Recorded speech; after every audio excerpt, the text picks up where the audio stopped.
You're listening to the Never Heard of It podcast, a Night Shift Radio original. Every week we bring you the good, the bad, the weird, and lesser known streaming movies. Hit subscribe for new episodes every Thursday and Sunday. Nope. Nope. I went on Thursday after work. Basically, like immediately after work, I finished a little bit early that day, and I looked at the show times, and there was a 5:15 and there was a 6:15, and it was like 20 to 5. I was like, well, I mean, obviously I can definitely make the 6:15, but if I do that one, I'll get back later. And like Ellen has her aerials class, her silks class on Thursday evenings. So I was like, if I go and I catch the 5:15, I'll be done around 7:30, which will get me home just shortly after she gets home. So like timing wise, it's kind of perfect because I know that she didn't want to see it. And so I hustled my ass down there. Tried to get as high as I could on the way because I'm like, I don't know if I'm ready for this. Dude, I don't know if I could have done this movie under the influence of anything.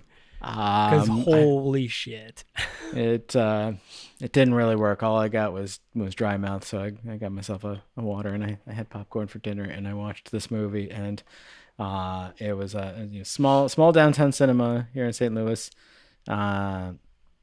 And the audience with me, I think, was, with the exception of myself, I think the audience was entirely black, which I would think was appropriate for the opening night of a Jordan Peele movie. Sure. Especially in downtown, which I've noticed that the residential population here is becoming more diverse, and I like that a lot. Good. And so I knew as I looked around, I was like, this is the right audience to see this with. Oh boy. Yeah, I actually saw this in a very tiny theater in Cortland, and there was only 2 other people in the theater with us when we went and saw this. But it was, yeah. So we are going to talk about the movie Nope, the Jordan Peele movie, and we are going to spoil this movie. So we're telling you right now, if you have not seen this movie yet, we will be spoiling, I guess, the reveal of this movie. So there is your warning right now for those of you watching on YouTube and for those of you listening on your podcast player of choice. We are going to spoil this movie, but you kind of already, I mean, if you've watched a trailer, you have a general idea. There's not really trailers, like, yeah. The trailers are dancing dangerously close to spoiling the reveal as it stands. Like everything that they showed prior to the release was really well hedged. Where it's like, they weren't showing anything at all. But the trailers now are basically giving it away. So I feel like we're not really gonna spoil too much as far as like the big thing, but like the details, yes. Yeah, because like we know that it's aliens, right? We knew that when the first trailer came out that this was going to be an alien movie. Mm-hmm. But when you find out, so here it is. This is again your spoiler. This is the big spoiler of the movie. When you find out that the ship is the alien, that it's basically just a giant space jellyfish of sorts. Oh my God. That's when I was like, what the what? Like there's not aliens in the ship. The ship is just an alien, is just a big old alien. That was your twist, I guess. Where does it come from? What does it want? Why is it here? Why does it live in a cloud that doesn't move? Yeah. Why does it eat people? It's, oh my God, it was incredibly unsettling. I mean, listen, you and I at least, and to a lesser extent, people on the internet have discussed how I was basically scared of everything as a kid. Like everything terrified me. Like I still feel very unsettled if I think too hard about the Sarlacc pit. Okay. All right. So watching this thing and hail these people up into it and then see them like slowly move their way through this like super claustrophobic fabric tunnel. I'm like, but like they're going to end up in a ship, right? So like they have a chance, or like maybe the thing is going to be like, oh, they're moving around too much. It's going to let them go. No, they just suddenly stop screaming. Yeah. And I'm like, oh God. Well, because it basically just it. So at one point, so the thing it looks like a giant hat at first. I was like, is it a giant cowboy hat? I'm very It confused kind of looks like it. because it kind of looks like a flying cowboy hat, and the hole opens up and it sucked up all these people. And when they all get sucked up, you see him, as Caleb said, they're getting all like sucked in. And then at one point, it just goes squick and it just squishes them all and basically dissolves them and eats what it can. But then it just ejects out all of the blood and everything out of their And like whatever all the of the pocket, like, their coins and yeah. yeah, all the inanimate matter, all the keys, and then the money and their like clothes and stuff like that just goes. So like when we first see that is the scene where the main character's father gets killed because like out of nowhere this rain of just household items comes falling down, and like a key gets lodged in the horse's ass, and a coin like goes through the father's heart or something like that. It's like what the Yeah, shit? the Why coin are, actually goes through his face. was it? Oh, it goes through. Yeah, it goes directly through because we see it at one point when he's laying on the table that the coin went back through the back of his or like through the top of his head and then out his eyeball, and that's Oh, what see, I thought killed he had him. just had like a scar from previously. I missed that. Yeah, no, yep, Uh, that's where. Ugh. but yeah, it's like, why are the aliens raining down household debris? Yeah, Oh my god! But like, so to give the perfect example of like how I knew I was in good company for this movie, the scene where what is the main character's name again? OJ. The scene OJ. Yeah, where Otis. Yep. OJ's he's wandering through the barn at night because he hears things, and then like you suddenly see like an alien face come down from the ceiling. And he's just like, Nope. nope. Nope. Nope. Like everyone in the room started cracking up. They're Yeah, all no, just I like, lost it nope, at that point. He just, hell no. there's another scene where he's in the car and he leans his head out and sees the thing and he shuts the door and he goes, nope, nope, nope, nope. I just lost it. Absolutely lost it.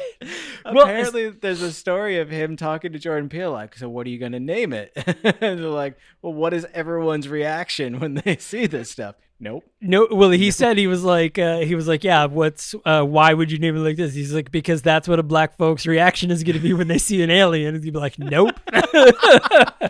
And so he was like, that's got to be the, As soon as I saw the original reveal trailer, I was like, that is fucking perfect. yeah, right. Yeah. There is no better title for this movie. And Yep. I was right. Yep. Yeah. There are many, many moments in this movie where either the character goes, nope, or I'm like, nope, nope, nope. And I'm like, yep.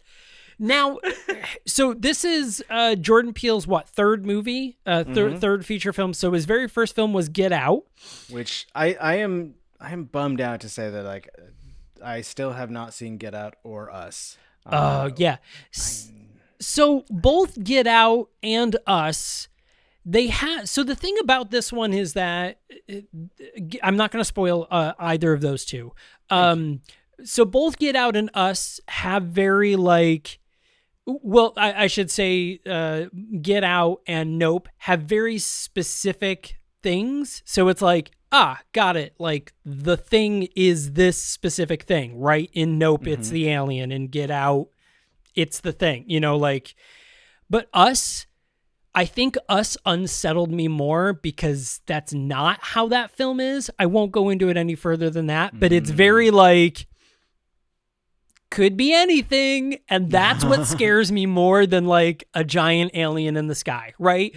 Like giant alien in the sky, absolutely terrifying. But when you're like, I don't know, then it's kind of like, I don't like that. I don't like that one bit. So, having not seen his other feature films, I have seen some of the stuff he's done for television, and obviously he's known for being funny, and that comes across very well in this movie. But the overall tone of this feels a lot like a Twilight Zone episode, and It does. I loved that because his reimagining of the Twilight Zone was so good, and like is a perfect balance of like homage to the original while making it his own and telling like new stories from his perspective and from the perspective of the writers that they hired. And this movie carries a lot of that energy, and I fucking loved that.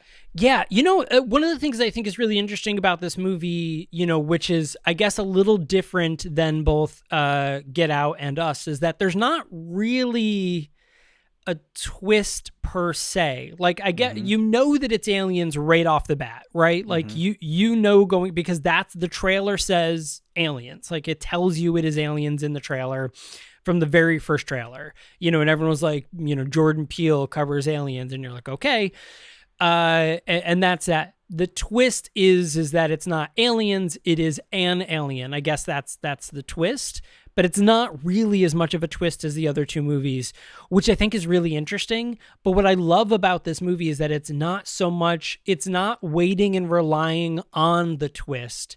Mm-hmm. It's more of like, now what are you going to do about it? Whereas like a lot of movies, M. Night Shyamalan is known for this as Mm-hmm. well. The twist is the end of the movie, right? The twist Right. happens and then you're like, oh, fuck. Now this is it. Like this is the end of the movie because the twist has basically changed the course of the film. This didn't do it that way. And I thought that was really interesting to see him do that this time around.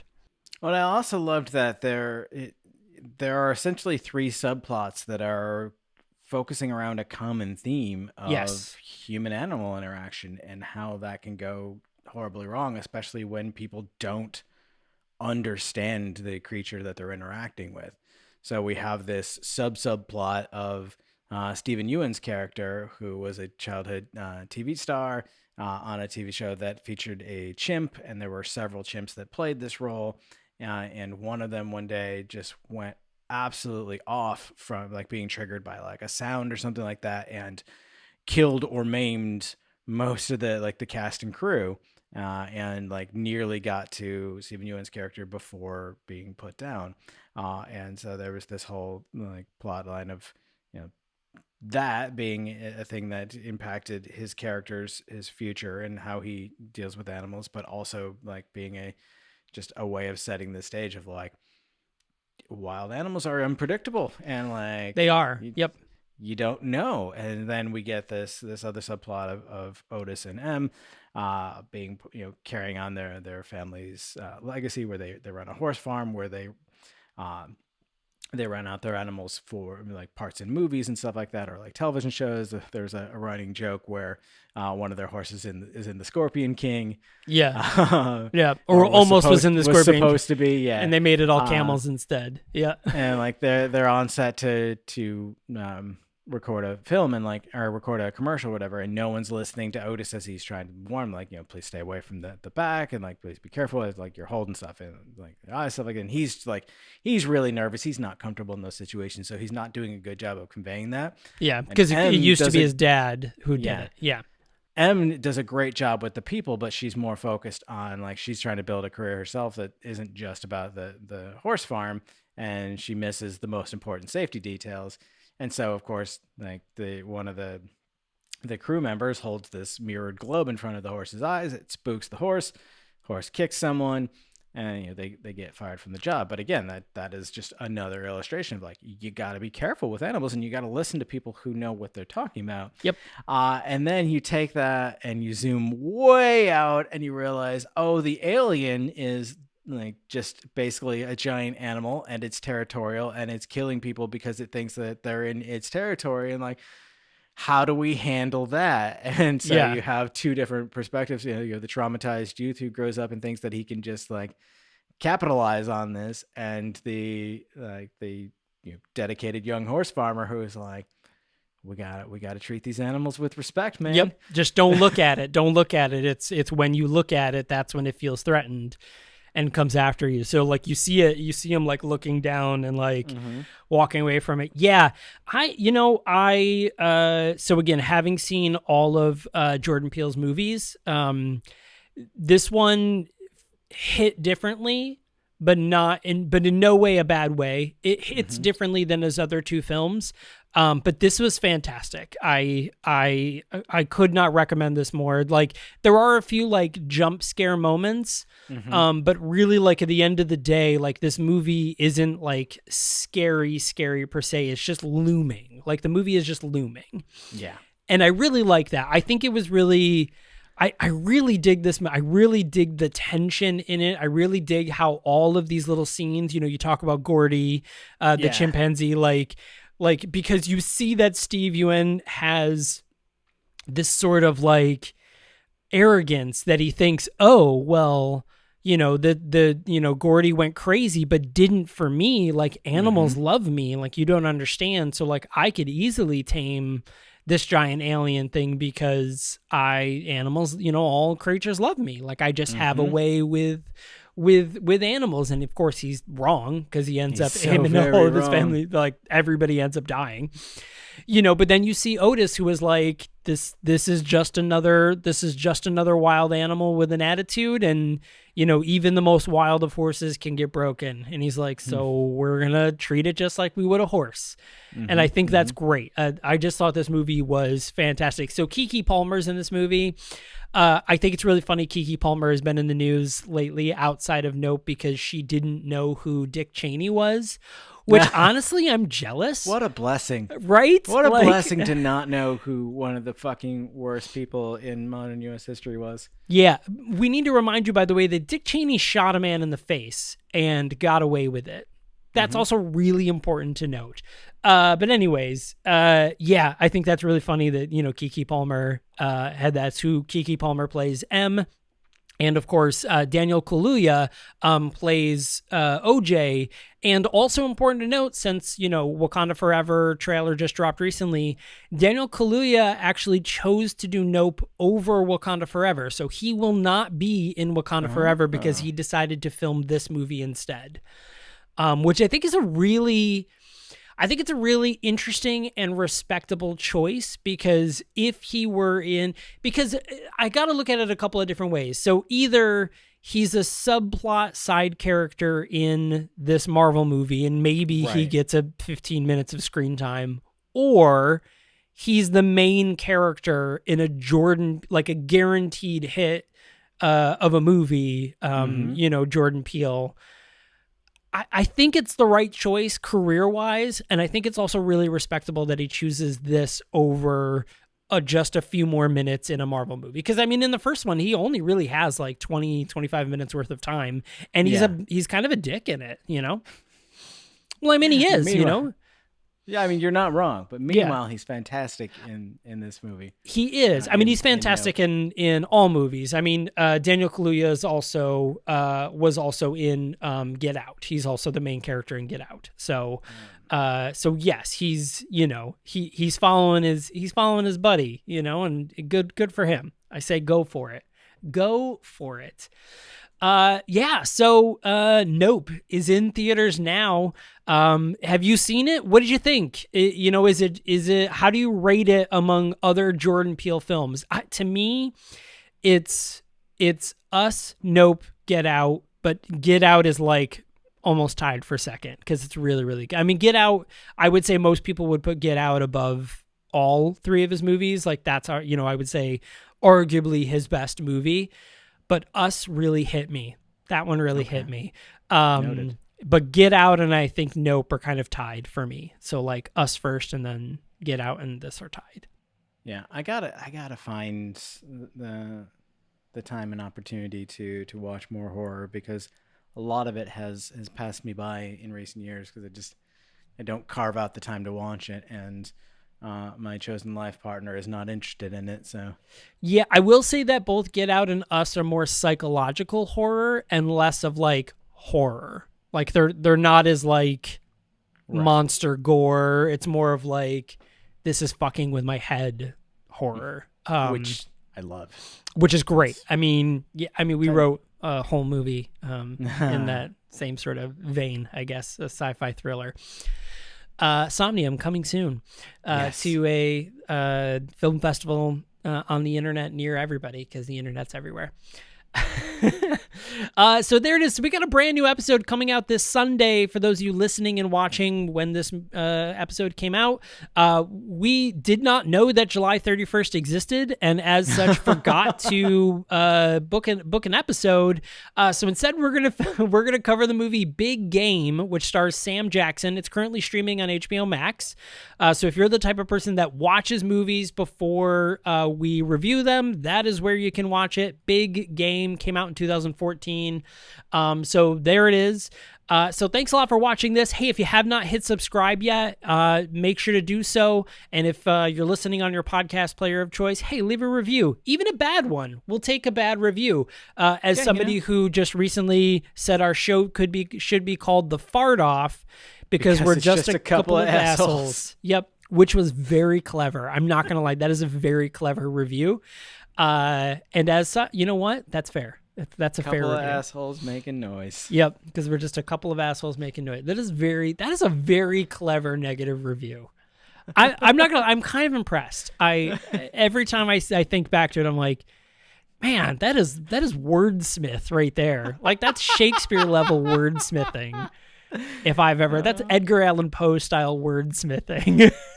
Challenge to the internet. Give us your most poetic bad review. Yes, that is a great challenge. Your most poetic bad reviews, lay them on us, but still do 5 stars, but then say something bad. Yeah, so there it is, everyone. Thanks a lot for watching and listening. As always, make sure to share with 100,000 of your closest friends. It is the least you can do. The minimum, outside of leaving a bad review. So there it is, everyone. Thank you and goodbye.